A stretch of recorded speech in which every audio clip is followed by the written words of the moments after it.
Non, mais si vous voulez, Cécile Duflot, je suis désolé, madame, mais en fait, vous vous rendez compte de la responsabilité que vous avez eue dans toutes les difficultés de la France aujourd'hui?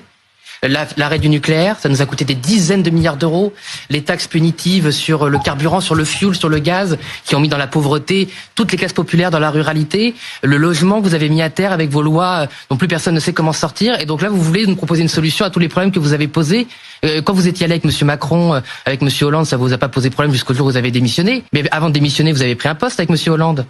Et donc là, vous voulez nous expliquer que là, vous avez une solution miracle. Je vois pas bien le rapport avec ce que vient de dire. Le rapport, je peux vous dire que ceux qui nous regardent, ils voient le rapport, c'est qu'ils voient revenir des figures politiques que plus personne ne voulait, dont ils pensaient se débarrasser avec Emmanuel Macron, et qui pensent nous expliquer par le problème qu'ils ont mis en place, qui était censé être la solution au problème qu'eux-mêmes avaient mis en place. Donc oui, moi je vois le rapport. Je peux vous dire que je sais très bien pourquoi j'ai été élu député de la Picardie. C'est grâce, excusez-moi madame, ça va peut-être vous empêcher de dormir, c'est grâce à vous que je pense que j'ai été élu. Car vous avez tellement trahi les classes populaires picardes et les classes populaires des territoires ruraux.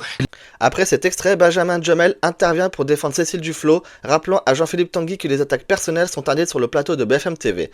Cécile Duflot, ancienne ministre sous la présidence de François Hollande, a pourtant un bilan politique à assumer. Il est normal que les députés puissent exprimer leur vérité à ce sujet. D'ailleurs, une question se pose. Lorsque Cécile Duflot s'exprime en présence d'hommes et de femmes politiques, l'Arcom comptabilise-t-elle son temps de parole au bénéfice du PS ou d'Europe Écologie Les Verts ? Par ailleurs, Jean-Philippe Tanguy a totalement raison. Les écologistes et la gauche sous Hollande ont contribué à saboter le nucléaire français. Aujourd'hui, ces décisions nous coûtent une fortune en consommation énergétique et engendrent toujours plus de taxes. On en a assez de ces anciens responsables politiques qui ont plongé le pays dans la difficulté et continuent à nous donner des leçons.